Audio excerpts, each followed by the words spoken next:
Hello, you wonderful people, and welcome to another episode of Super-Fanta-Fi. This being a show talk about TV shows of the supernatural, fantasy, and or science fictional genre. For today's episode, I'm going to talk about the latest episode of Charmed. Great episode. A lot of really interesting things went down in this episode, so let's break it down. Well, first and foremost, I like that opening where you have Harry watching all those VHS tapes, and I love that every one of them ends at the exact same spot, where Inara wins and she smashes the Unity Bowl over and over and over again until he plays one video, and then in that moment he sees static, which Diana's like, that doesn't happen, and he's like, right, this might be our shot, our chance.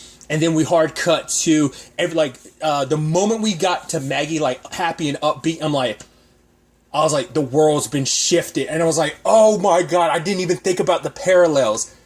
Inara is the avatars in this series. I was like, oh my god, that's so cool, making her the essentially the avatars, especially because she kept saying paradise, and I was like, that was sinking in over and over again. The way they were acting, I was like, of course. And then later on, she uses the exact words utopia. That's what the avatars kept saying over and over again. And as we know, their paradise came with its own price, and so does Inara's. But it's like, everything's great.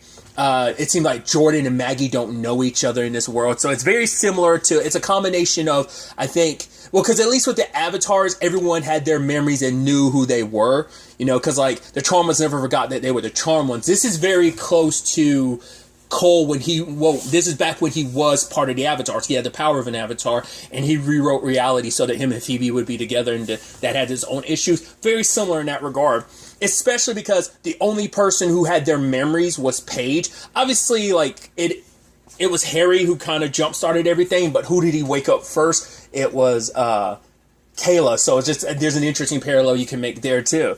So, but I thought that was such an interesting development. I was like, oh my god, that's so cool. Making her kind of essentially, kind of an homage to the Avatar storyline. I was like, that's interesting. And I guess in retrospect, I should have looked at it kind of like that from the beginning. Well, I guess they were looking at the Lost One as their one to make them seen. They never thought she'd kind of remake the world the way she did. But it's interesting because the moment she had a premonition, it was of the teapot that Harry had left Kayla, and I was like, interesting. I figured that had to be Harry, but the fact that she had a premonition, I was like, whoa, she took the power of 3 from them. She didn't take their powers, did she? But I guess in this reality, because there are no Charmed Ones, she's the Charmed One. So that was interesting. So it's like, okay, so she has Maggie's power of premonition, or maybe that's probably just her natural ability, because obviously there have been multiple Charmed Ones over the years, so maybe some of those powers kind of maybe the Charmed Ones typically end up having some of the same abilities. Maybe not. I don't know. But maybe that's just her natural premonition ability.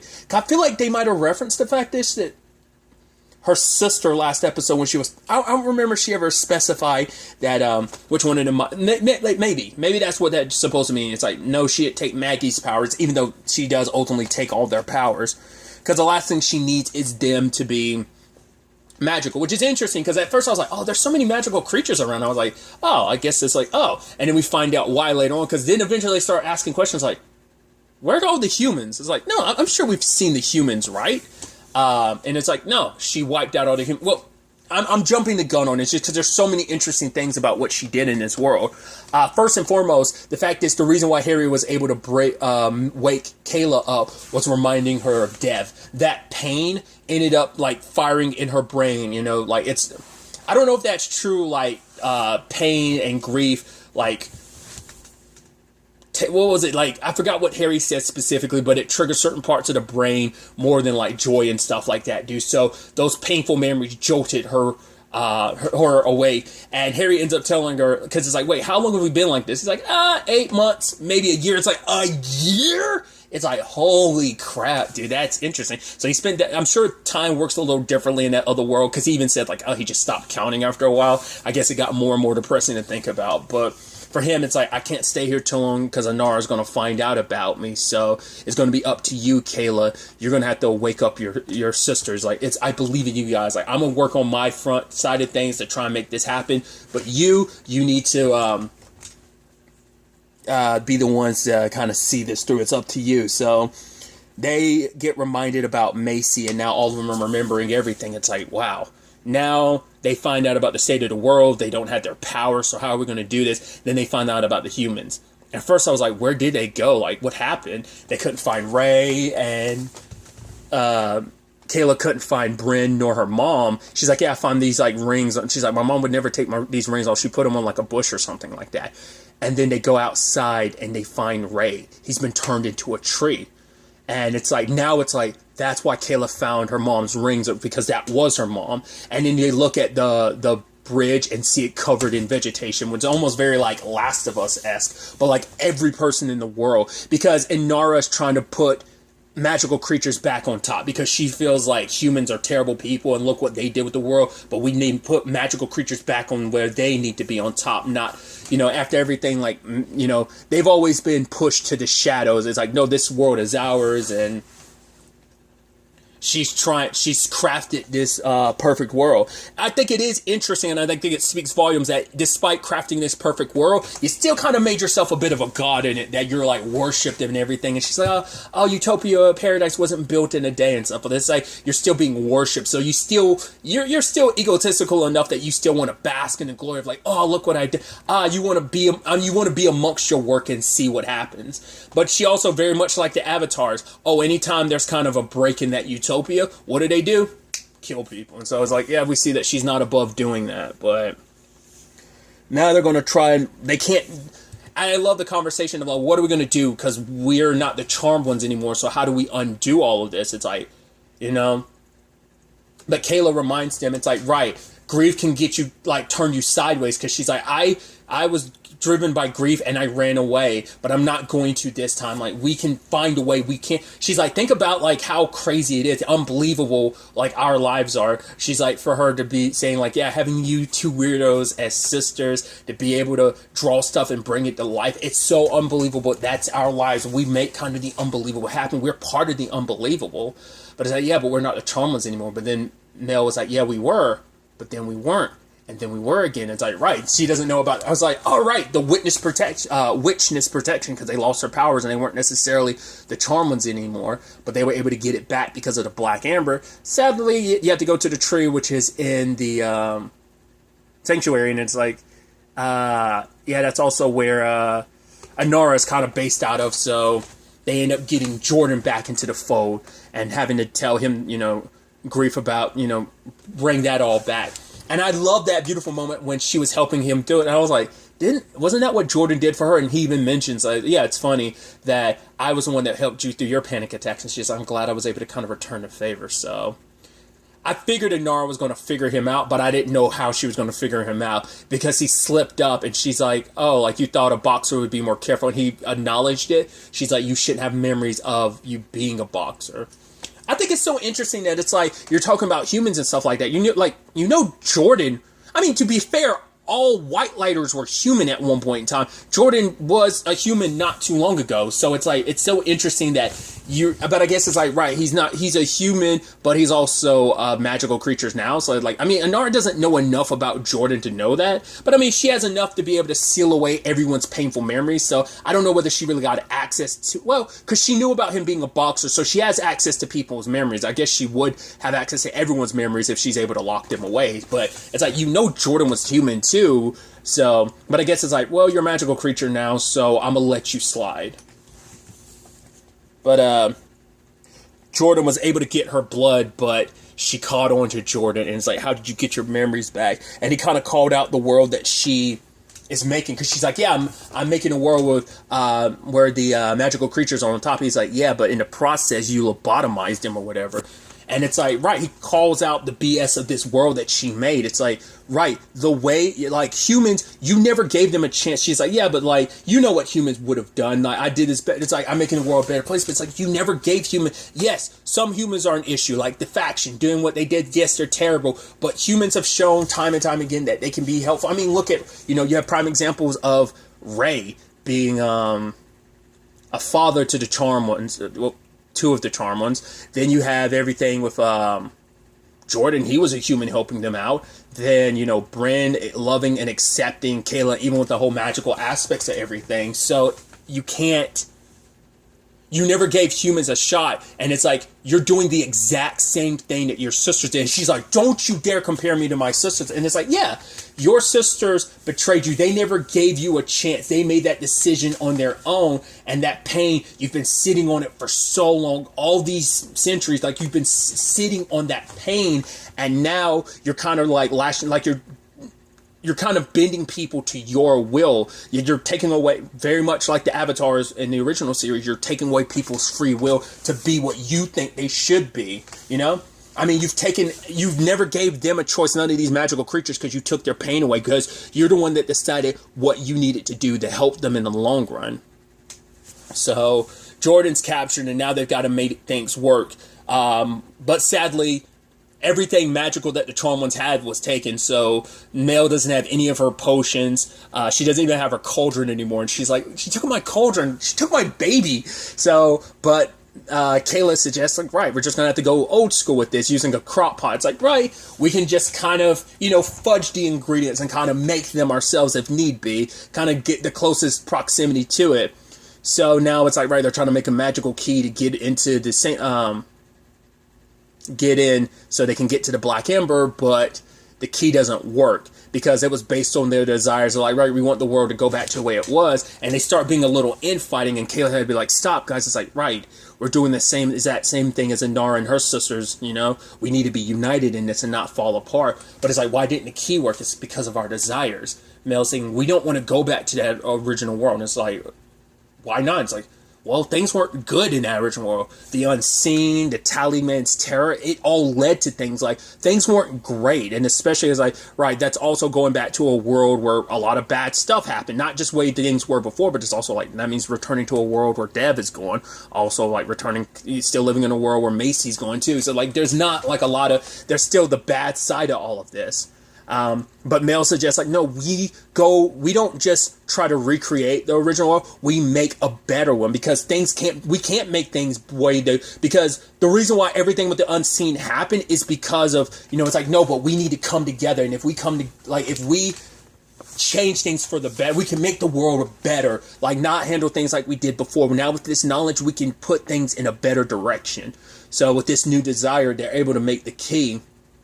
But sadly, Inara is aware of that they're still alive and that they're got their memories back and they're active as a Charmed once again, because Jordan found out that even with her powers, Inara can't undo time. Everything that she's done, it was a one and done, especially because she even if she hadn't broke the bowl, it was a one-time deal. So now there's no going back. But so for her, it's like, if there's any issues with this world, I'll fix it. But it's like, yeah, but this world was already built off of something bad, like misguided. I'll say at the very least. And any like attempts to fix it would just be trying to put Band-Aid on a gaping wound. It's like, yeah, you're just always trying to find you're going to find a temporary solution. It would always snowball into being something more, because this place has been built off of a falsehood, a fallacy, and but Inara comes after them, and luckily, Harry shows up and gets them all to the store, because it's like, right, to the Infinite Home Videos. Like, you can't try and take on Inara even to get your powers back, because if you do that, you're not, even with her, you're not going to be able to undo anything. Inara couldn't, so even you as a Charmed Ones won't be able to do it. And they're like, right, I got to show you something. And then Diana's there fixing popcorn, and they're like, who's that? He's like, oh, that's just Diana. Like, he's like, kind of a long story, don't worry about it. And she's just walking away. I'm like, I love that she's just this background thing that's like, she's the MacGuffin that's kind of helped this situation, but it's like,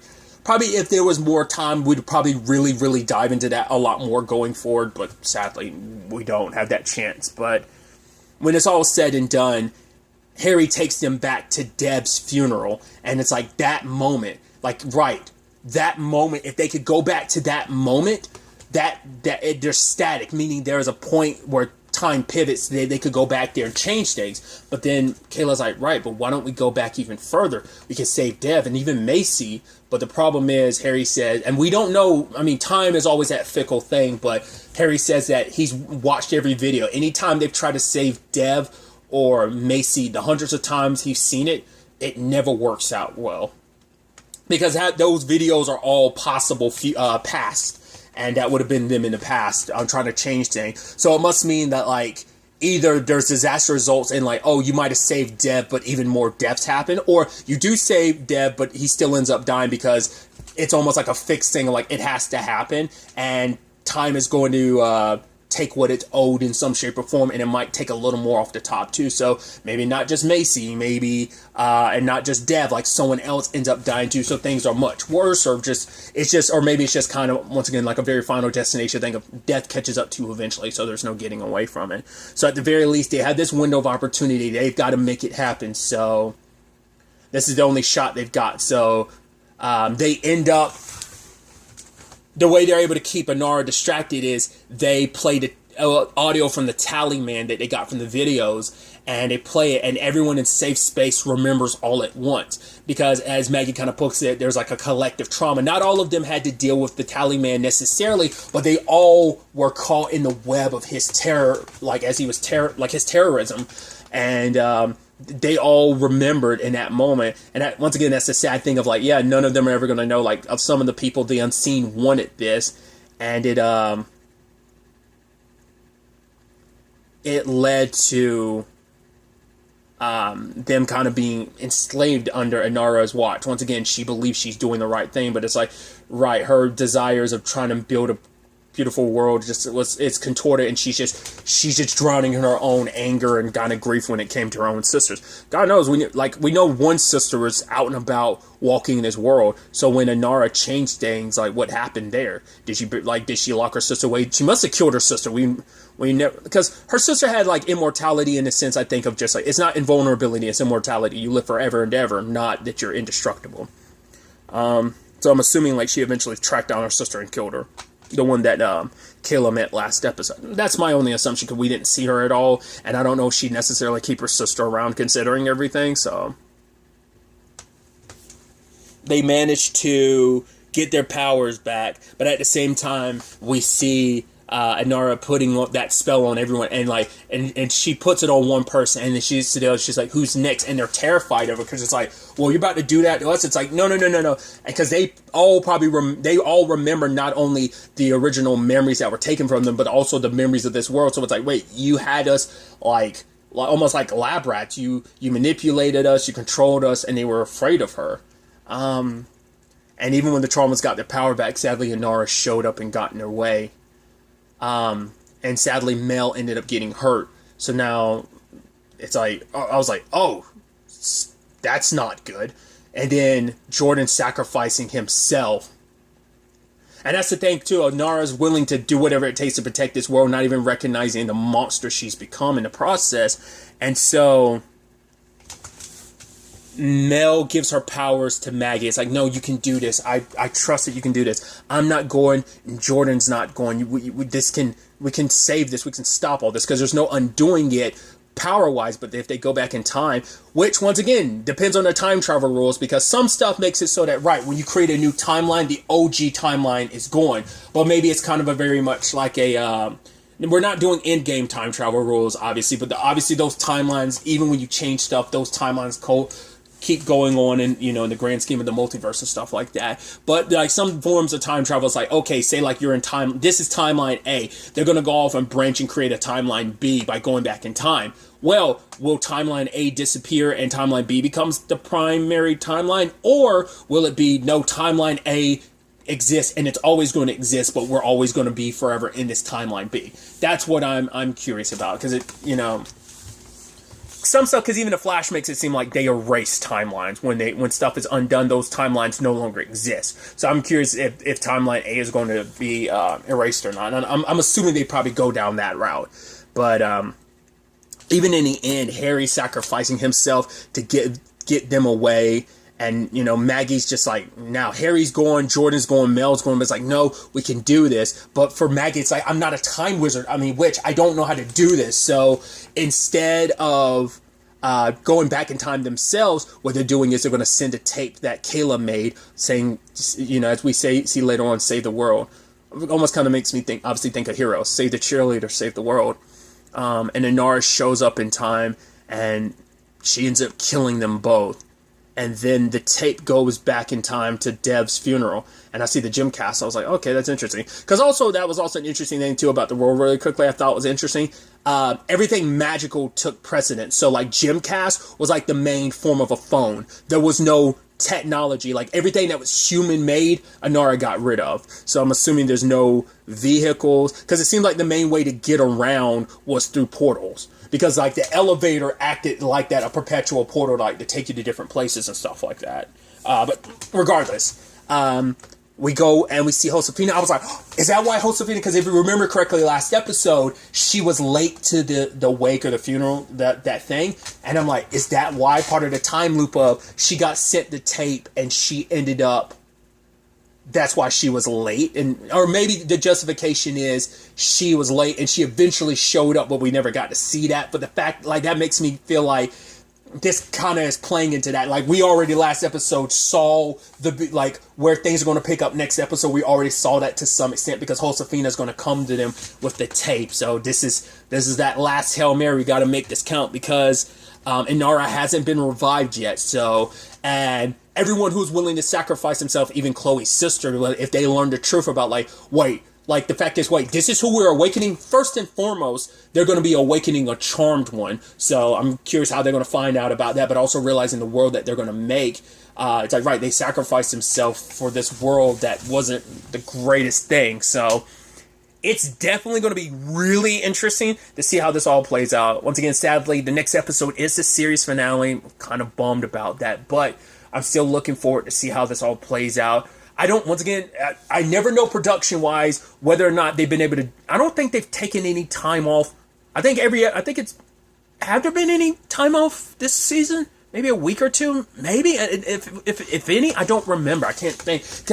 Once again, I don't think they've had time to, I guess maybe while it was airing, maybe they got together after the announcement of the cancellation that maybe they were able to film something. Or maybe it's kind of very much like, once again, The Magicians.